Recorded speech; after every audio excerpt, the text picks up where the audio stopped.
জানিয়ে দিব গুরুত্বপূর্ণ আপডেট বাংলা সংবাদ। শুরুতেই সংবাদ শিরোনাম, পরে বিস্তারিত। কুমিল্লায় সড়ক দুর্ঘটনায় নিহত 4।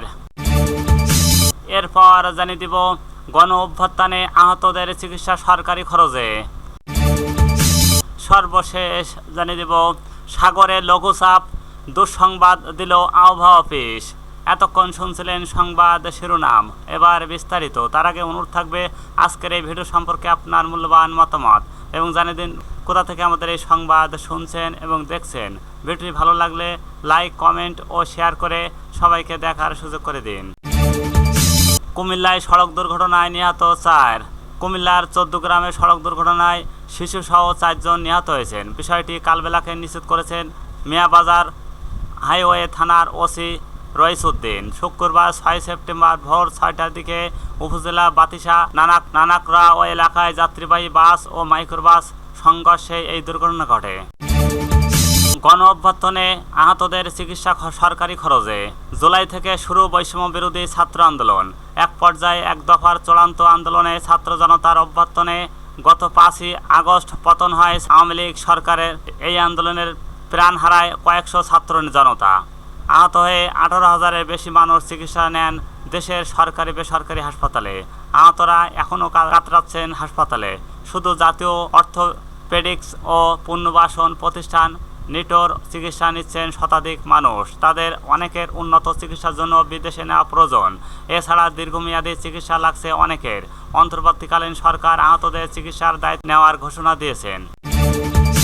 সাগরে লঘুচাপ, দুঃসংবাদ দিল আবহাওয়া অফিস। বঙ্গোপসাগরে আগামী 24 ঘন্টায় লঘুচাপ সৃষ্টি হতে পারে। লঘুচাপ এবং মৌসুমী বায়ুর প্রভাবে বর্ধিত 5 দিনের শেষ ভাগে বৃষ্টিপাতের প্রবণতা বাড়তে পারে বলে জানিয়েছে আবহাওয়া অধিদপ্তর। বুধবার 4 সেপ্টেম্বর সন্ধ্যা দেওয়া আবহাওয়া বার্তায় এমন তথ্য জানানো হয়। এতে বলা হয়েছে, মৌসুমী বায়ু বাংলাদেশের উপর মোটামুটি সক্রিয় এবং উত্তর বঙ্গোপসাগরে মাঝারি অবস্থায় রয়েছে। পশ্চিম মধ্য বঙ্গোপসাগর ও তার আশেপাশের উত্তর পশ্চিম বঙ্গোপসাগর এলাকায় পরবর্তী 24 ঘন্টার মধ্যে এক লঘুচাপ সৃষ্টি হতে পারে। এই অবস্থায় আগামী 24 ঘন্টায় রংপুর, ময়মনসিংহ ও সিলেট বিভাগের অনেক জায়গায় এবং রাজশাহী, খুলনা, ঢাকা, বরিশাল, চট্টগ্রাম বিভাগের কিছু কিছু জায়গায় অস্থায়ীভাবে দমকা হাওয়া সহ হালকা থেকে মাঝারি ধরনের বৃষ্টি অথবা বজ্রসহ বৃষ্টি হতে পারে। এছাড়া রংপুর, ময়মনসিংহ ও সিলেট বিভাগের কোথাও কোথাও মাঝারি থেকে ভারী বর্ষণ হতে পারে। এই সময় সারা দেশে দিন ও রাতের তাপমাত্রা প্রায় অপরিবর্তিত থাকতে পারে। আবার খবরে আরও বলা হয়েছে, মধ্যপ্রদেশ ও তার আশপাশের এলাকায় অবস্থানরত সুস্পষ্ট লঘুচাপ পশ্চিম দিকে অগ্রসর ও দুর্বল হয়ে লঘুচাপ আকারে মৌসুমী বায়ুর অক্ষরের সঙ্গে মিলিত হয়েছে। মৌসুমী বায়ুর অক্ষরের মধ্যাংশ রাজস্থান, মধ্যপ্রদেশ, উত্তরপ্রদেশ, বিহার, পশ্চিমবঙ্গ ও বাংলাদেশের মধ্য অঞ্চল হয়ে আসাম পর্যন্ত বিস্তৃত রয়েছে।